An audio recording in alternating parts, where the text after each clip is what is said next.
தமிழா நினைந்த அனைவருக்கும் வணக்கம். இன்றைக்கி இந்த வீடியோவில் என்ன பார்க்க போகிறோன்னா, புஷ்ஷுன்னு கடையில் அடுக்கி வச்சுருக்கிற மாதிரி பூரி எப்படி செய்யலாங்கிறத தான் பார்க்க போகிறோம்.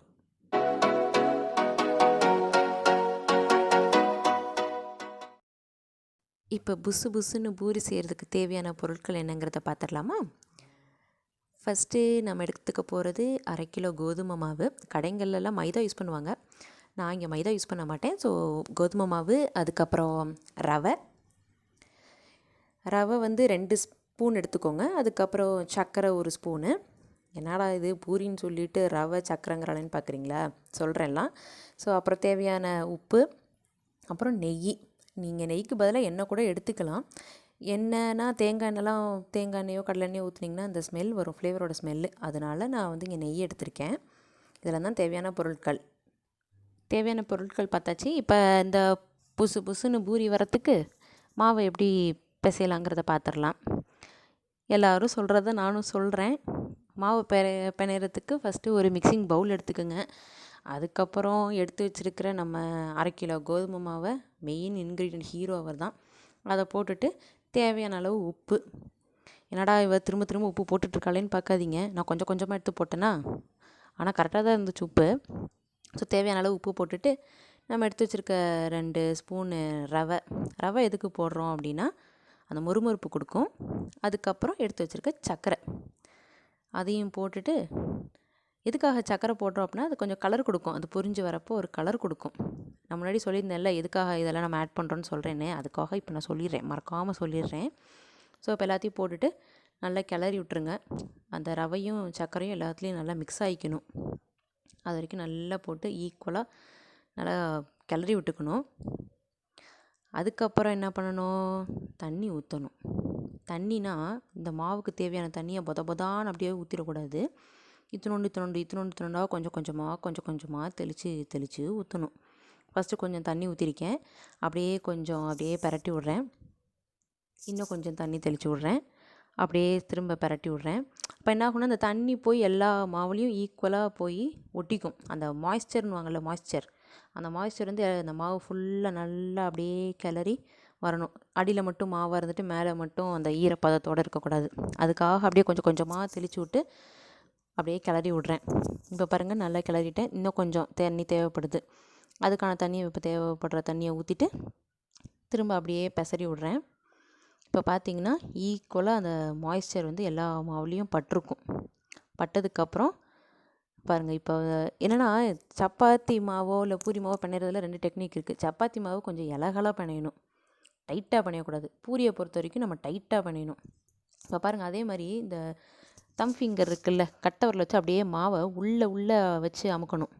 என்னடா சட்டி நகருதுன்னு பார்க்காதீங்க, ஒரு கையில் வீடியோ எடுத்துகிட்டு ஒரு கையில் மாவு பிணையிறேன், அதனால தான் ஹெல்ப் இல்லாமல் செய்கிறேன், அதனால தான் சட்டி நகருது. ஸோ அதை கொஞ்சம் எக்ஸ்கியூஸ் பண்ணிக்கோங்க. சீக்கிரம் ட்ரைபாட்லாம் வாங்கிடுவோம். இப்போ தம்மை உள்ளே வச்சு அப்படியே வச்சு உள்ளே அமுக்கி மாவு வந்து உருட்டி ஒரு சைஸ்க்கு கொண்டு வந்தாச்சு. இப்போ நம்மால் ஃப்ளேவர் கொடுக்குற நம்மால் வந்துட்டார். அதுதான் நம்ம நெய். நல்லா வீட்டில் கிடக்கிற நெய்யாக இருந்தாலும் சரி, இல்லாட்டி கடையில் வாங்குற நெய்யாக இருந்தாலும் சரி, அப்படியே மேலே போட்டு திரும்ப நம்ம ஃபஸ்ட்டு கட்டவரில் வச்சு அமுக்கணும்ல, அதே மாதிரி எவ்வளோக்கு எவ்வளோ மடக்கி பிணையிறீங்களோ அவ்வளோக்குள்ள சூப்பராக சாஃப்டாக வரும். இப்போ பார்த்திங்கன்னா திரியாக மாவு தெரியுது பாருங்களேன். இந்த மாதிரி நல்லா தேய்ச்சி வச்சு ஊற வச்சிட்டோன்னு வைங்களேன், சூப்பராகிடும். அப்படியே ஈவனாகிடும் மாவே, அப்படியே திரண்டு இருக்காது, அப்படியே ஈவனாகிடும். இப்போ அதே மாதிரி கட்டவரில் போட்டு உள்ளே அமுக்கி நசுக்கி உருட்டி வச்சாச்சு. இப்போ இது ட்ரை ஆகக்கூடாது, அதுக்காக இன்னும் கொஞ்சம் நெய். கொலஸ்ட்ரால்லாம் பார்க்காதீங்க, கீ வந்து நல்ல கொலஸ்ட்ரால் தான் சொல்லிக்கிறாங்க. 1 ஸ்பூன் ஒரு நாளைக்கு சேர்க்கணுமா. அதனால் அந்த நெய்யை போட்டு நல்லா மேலே தடவி காஞ்சிராமல் இருக்கிறதுக்காக போட்டு ஒரு 1/2 மணி நேரம் ஊற வச்சுருங்க. இப்போ சூப்பராக நம்மால் ஊறி செம்மையாக வந்துட்டாப்பில். எப்படி இருக்குன்னு பாருங்கள். திரும்ப ஒரு வாட்டி எடுத்துகிட்டு அப்படியே மாவே இலகலாயிடும். நேரம் ஊற நல்லா இலகி வந்துருச்சு பாருங்களேன். அதேமாரி இந்த திரியாலாம் இருக்காது, ஈவனாக இருக்கிற மாதிரி இருக்கும் மாவு. தெரியுதுன்னு நினைக்கிறேன். ஸோ அப்போ அப்படியே ஒரு குத்துன்னு குத்திட்டு இப்போ தேவையான அளவு உருட்டி எடுத்துக்கோங்க. உங்களுக்கு ஒவ்வொருத்தவங்க வீட்டில் நல்லா சப்பாத்தி கணக்காக இருக்கும் பூரி, ஒரு சில வீட்டில் ரொம்ப குட்டியாக இருக்கும். நான் எங்கள் வீட்டில் என்ன சைஸ் போடுறேன்னா அந்த சைஸ்க்கு கொஞ்சோண்டு மாவு எடுத்துகிட்டு அப்படியே 2 கட்டரில் வச்சு அப்படியே அமுக்குனிங்கன்னா சூப்பராக ரவுண்ட் ஷேப் வந்துடும். இப்போ கொஞ்சோண்டு மாவு வச்சு அதில் நனைச்சிட்டு அதை நம்ம பூரிக்கட்டையில் வச்சு அப்படிக்கா ஒரு தேய், இப்படிக்கா ஒரு தேய், சுற்றி சுற்றி தேய்க்கணும். இன்னொரு டிப்ஸ் என்னென்னா, மாவை ஒரே சைடு தேய்க்காதீங்க. அதை திருப்பி போட்டுட்டு அதை ஃப்ளிப் பண்ணிவிட்டு அந்த சைடும் தேய்ங்க, இந்த சைடும் தேய்ங்க. ஆக மொத்தம் 2 சைடும் தேய்க்கிறோம். நல்லா தேய்ச்சிங்கன்னா லக்கிலி நல்லா ரவுண்ட் ஷேப்பில் அழகாக வந்துருச்சு. சும்மா சொன்னேன், எனக்கு எப்போதுமே நல்ல ஷேப்பாக தான் வரும் சப்பாத்தியும் பூரியும். இப்போ பார்த்திங்கன்னா ரொம்பவும் தின்னாக போட்டுறக்கூடாது, மொறுன்னு ஆகிடும். பூரி நம்ம வந்து புஷ்ஷுன்னு செய்கிறது தான் பார்க்குறோம். அதனால் ரொம்பவும் தின்னு இல்லாமல் ரொம்பவும் திக்கு இல்லாமல் அழகாக போட்டுட்டு தேய்ச்சிருங்க. இப்போ நம்ம அடுத்த பூரி வந்துட்டார். அதையும் அப்படியே சொல்லி பரட்டி போட்டு தேய்ச்சிட்டு அந்த எக்ஸஸ் மாவெல்லாம் கையில் போட்டு தட்டிடுங்க. அப்படியே போட்டு தேய்ச்சி நம்ம தட்டில் இப்போ அடிக்கிடுவோம், ஒன்று ஒன்றா அடிக்கிடுவோம். 2, 3, 4, அப்படியே 5, 6 பூரி போட்டாச்சு. இப்போ சட்டியில் எண்ணெயை காய வைக்கிறோம். நான் வந்து இரும்பு கடாய் எடுத்திருக்கேன். இந்த இரும்பு கடாய் எங்கே வாங்கினேன், என்ன யூஸு, எத்தனை இன்ச்சு, இந்த டீட்டெயில்ஸ்லாம் வேணும்னா கமெண்ட் செக்ஷனில் மென்ஷன் பண்ணுங்கள். நான் அடுத்த ஒரு வீடியோ டீட்டெயில்டாக போடுறேன், எங்கே வாங்கினேன், அதோடய யூஸஸ் என்னங்கிறத நான் போடுறேன். நல்லா பூரி போடுறதுக்கு மட்டும் நல்லா எண்ணெய் கொதிச்சு வரணும், மலன்னு நல்லா கொதித்து வரப்போ தான் போடணும். அதை காயாமல் நீங்கள் பூரியை போட்டிங்கன்னு வச்சுக்கோங்களேன், ஒன்று வதக்குன்னு ஆகிடும், இன்னொன்று வந்து அப்படி புஷ்ஷுன்னு வராது, கோச்சிக்கிட்டு உள்ளேயே அமுங்கியிருக்கும். நம்ம பார்க்க போகிறது புசு பூரி.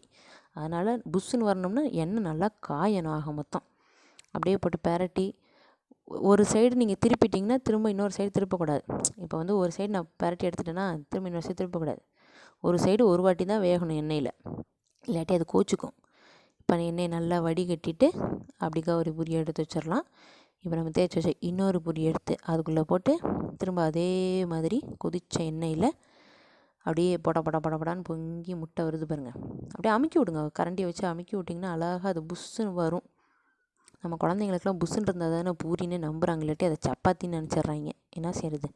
அதனால் அப்படியே பூரியை போட்டு நல்லா புசுன்னு வச்சாதான் அவங்களுக்கும் கலர்ஃபுல்லாக இருக்குது. அதை குத்தி விளையாண்டுட்டு அப்படின்னாச்சும் சாப்பிடுவாங்கள்ல, அதுதானே நமக்கு மெயின்.